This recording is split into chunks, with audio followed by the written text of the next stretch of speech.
Good morning, everyone. So this year marks the 6th year since the strongest typhoon ever recorded in recent history made landfall in Philippine shores. Typhoon Haiyan, or locally known as Typhoon Yolanda, left over 6,000 people dead and 4 million families displaced. A Level 3 humanitarian response was declared. Our country received tremendous assistance from the international community.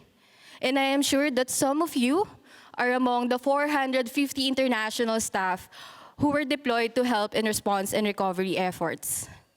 For the humanitarian community, the response to Typhoon Haiyan is considered a genuine humanitarian success. ALNAP cites in their State of the Humanitarian System 2015 report that Typhoon Haiyan provided a case for a timely, effective, and relevant response. But for many Filipino disaster survivors, the mention of Typhoon Haiyan rings of many painful experiences and lessons that continue to be valuable to this day. I was part of a research team that listened to the stories of 221 disaster-affected families in central Philippines to explore local communities' experiences with humanitarian actors responding to their needs and what they think about their efforts to be more accountable to them. Let me tell you the story of one of them. Let's call him Joel. So Joel, before Typhoon Haiyan destroyed his hometown, he used to work as a freelance home-based social media content manager. He was earning between $5 to $7 per hour for designing and maintaining Facebook pages for clients from the US. But then Typhoon Haiyan came and wiped out his livelihood. Joel's family partially lost their home. His town did not have electricity for a month, and he had no internet access for 3 months. His failure to deliver tasks for his online job left him with negative reviews from his clients who were oblivious to the fact that he was at ground zero of this tragedy. So like Joel, who was left unemployed and struggling amidst the devastation, many locals seized the rare employment opportunities offered by humanitarian organizations present in their communities. These locals did not have the background in humanitarian work like most of you, but they were deemed fit for these temporary jobs due to their proximity to local communities and their understanding of social and political contexts. And because many of them are disaster survivors themselves, their work interestingly intertwined with personal journeys of recovery, damaged homes and livelihoods, and sometimes of lost loved ones.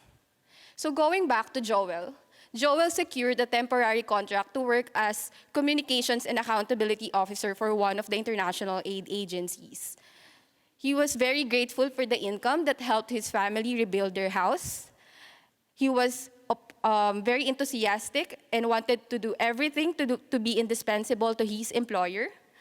But Joel was quickly confronted with the harsh and challenging reality of working as a local aid worker, not sufficiently empowered to respond and listen in a meaningful way. So as communications and accountability officer, majority of Joel's work was about collecting, translating, and neatly categorizing the feedback from affected communities. Day and night, he answered text messages, calls, face-to-face appeals from affected communities who were frustrated and disappointed because of issues like exclusion and the inappropriateness of targeted aid. He escalated the feedback to his superiors with a list of proposed solutions on how to do things. But he was surprised that it was merely filed away. I was struck when Joel admitted that he felt impotent because although he had all this information and ideas about communities' priorities and issues, and he was in that best position to actually make sure that affected communities' voices are at the heart of their intervention, unfortunately, nothing happened. So our interviews with local aid workers revealed that despite their proximity to and knowledge of local communities, they felt they were second-class citizens. They were unable to exert influence in the projects they handle given the limitations of their role, as well as the insecurities caused by their short-term contracts. Will humanitarian actors consider their work in the Haiyan response as a genuine humanitarian success? We have to recognize that the implementation and the nitty-gritty work on the ground depended on locals like Joel. But I guess the question here is the humanitarian system doing enough to give voice to often taken for granted perspectives that deserve a fair hearing? I'd love to hear your answer to this question. But now that we're talking about making humanitarian operations as local as possible and international as necessary, then I think it is crucial to identify what prevents local aid workers from meaningfully representing the communities to which they belong, and to be recognized as more than laborers to be used and discarded. Thank you.